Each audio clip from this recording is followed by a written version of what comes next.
Étudions un mouvement de chute libre avec vitesse initiale. On nous parle d'un joueur qui tire un penalty depuis le point de penalty O, pris comme origine du repère, situé à 11 mètres du milieu de la ligne de but. Le joueur frappe le ballon en direction du centre des buts et lui communique une vitesse V0, dont la norme est 11,5 mètres par seconde, faisant un angle alpha 55 degrés avec l'horizontale. On néglige les frottements de l'air sur le ballon. On est donc bien dans le cas d'une chute libre et on ne considérera que le poids. Sur le schéma, on voit le point de pénalty, 11 mètres par rapport à la ligne de but. On l'observe dans un repère OXZ où la vitesse initiale donnée fait un angle alpha avec l'horizontale et où la hauteur des buts est de 2,44 mètres. On nous donne la masse du ballon 620 grammes, le champ de pesanteur 9,81 mètres par seconde au carré. On nous demande tout d'abord de déterminer l'expression du vecteur accélération AG du centre de gravité du ballon, ensuite de déterminer les équations horaires du centre de gravité du ballon, d'en déduire l'équation de la trajectoire du ballon. Dans une troisième question, on note A, le point où se situe le ballon au moment de franchir la ligne de but. Quelles conditions doivent vérifier XA et ZA pour que le but soit marqué? Donc on imagine ici une trajectoire parabolique avec le point A au moment de passer la ligne de but. On sait donc que XA est déjà égal à 11 mètres. Le penalty est-il réussi, c'est-à-dire la hauteur ZA est-elle supérieure à 2,44 mètres? On commence par déterminer l'expression du vecteur accélération du centre de gravité du ballon. On se place dans le référentiel terrestre, on a ce repère choisi et on va appliquer la seconde loi de Newton. La seule force appliquée sur le ballon est son poids, P égale m fois g. Dans le référentiel terrestre considéré comme galiléen, on applique la deuxième loi de Newton. Somme des forces, c'est-à-dire mg, égale m fois l'accélération du centre de gravité du ballon. En simplifiant par la masse, on en déduit que le vecteur accélération du centre de gravité est égal au vecteur champ de pesanteur. Il est donc dans notre repère entièrement dirigé sur Z et dans le sens opposé à l'axe OZ. En projetant la relation précédente sur les axes OX et OZ, on trouve que l'accélération sur X est nulle, puisque le vecteur G n'a pas de composante sur X, et que l'accélération sur Z est égale à moins G, puisque ce vecteur est dirigé vers le bas, pendant que l'axe OZ est dirigé vers le haut. Pour trouver les coordonnées du vecteur vitesse, on va intégrer cette relation parce qu'on se rappelle que l'accélération, c'est la variation de la vitesse par rapport au temps. C'est donc la dérivée de la vitesse par rapport au temps. Lorsque j'ai une dérivée qui est nulle, c'est que la primitive est une constante. Si j'ai une dérivée qui est une constante, la primitive c'est la constante fois x si ma fonction dépend de x, et si ma fonction dépend du temps, ce sera donc la constante fois t plus une constante. On rappelle qu'en mathématiques, si j'ai une fonction de x qui est une constante, alors la dérivée sera 0, et si j'ai une fonction de x qui est égale à a fois x, alors la dérivée sera a. A l'inverse, si j'ai une dérivée qui est égale à 0, la primitive sera égale à une constante. Si j'ai une dérivée qui est égale à une constante, la primitive sera égale à cette constante fois x plus une constante.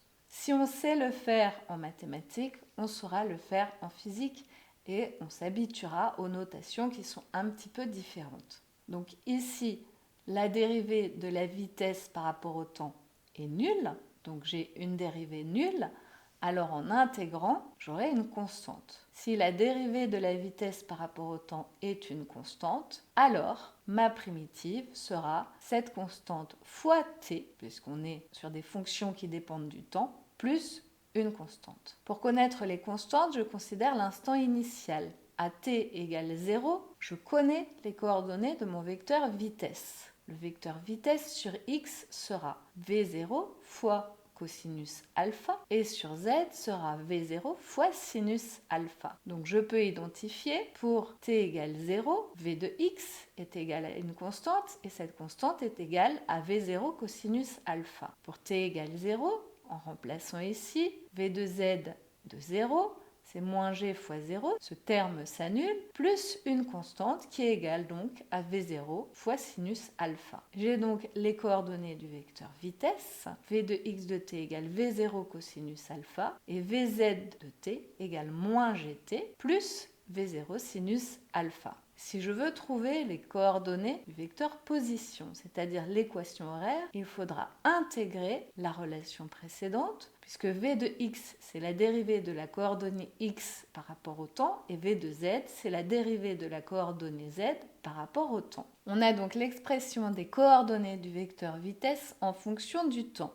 Pour trouver les coordonnées x en fonction du temps et z en fonction du temps, on rappelle que v de x, c'est la dérivée de la coordonnée x par rapport au temps, et v de z, c'est la dérivée de la coordonnée z par rapport au temps. Si en mathématiques, on a une dérivée qui est égale à une constante, en intégrant, on trouvera la constante fois le temps plus une autre constante. Donc x de t, la primitive, c'est v0 fois cosinus alpha fois t plus une constante. Ici, pour intégrer moins gt, on rappelle qu'en mathématiques, si j'ai une fonction qui est égale à x carré, alors sa dérivée sera 2x. Si j'ai une fonction qui est égale à ax carré sur 2, sa dérivée sera égale à a sur 2, la constante, fois 2x, la dérivée, c'est-à-dire égale à ax. Donc si j'ai une dérivée qui est égale à ax, j'aurai une primitive qui sera égale à ax carré sur 2 plus une constante. C'est ce qu'on va appliquer ici. J'ai une dérivée qui est égale à une constante fois t. Donc la primitive sera égale à cette constante fois t au carré sur 2. Plus, et là on va chercher la primitive de v0 sinus alpha, qui est une constante, donc ce sera v0 sinus alpha fois t, plus une constante.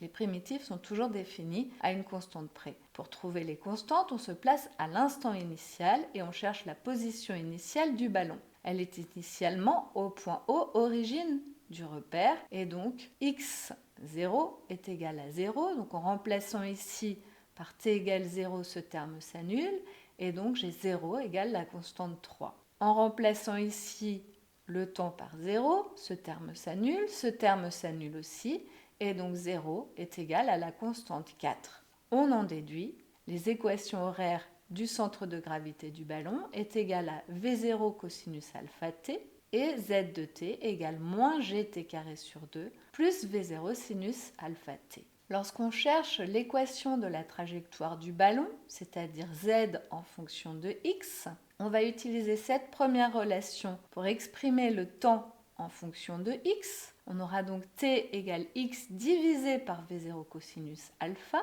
c'est ce qu'on a là, et on remplacera dans cette équation le temps par ce qu'on a trouvé. Donc on aura z, cette fois-ci qui sera en fonction de x, égale moins g sur 2, et puis x sur v0 cosinus alpha, le tout au carré, plus v0 sinus alpha fois, et on remplace t par x sur v0 cosinus alpha. En sortant uniquement les termes x carré et x, on trouve z en fonction de x, l'équation de la trajectoire est égale à moins g sur 2 v0 cosinus alpha, le tout au carré, fois x carré, plus le v0 divisé par v0 s'annule, on a sinus alpha divisé par cosinus alpha, ça nous donne tangente alpha, fois x. La trajectoire est donc une parabole, puisque z de x est une fonction en x carré. Au moment de passer la ligne de but, c'est-à-dire pour xa égale 11 mètres, on réussit le but si za,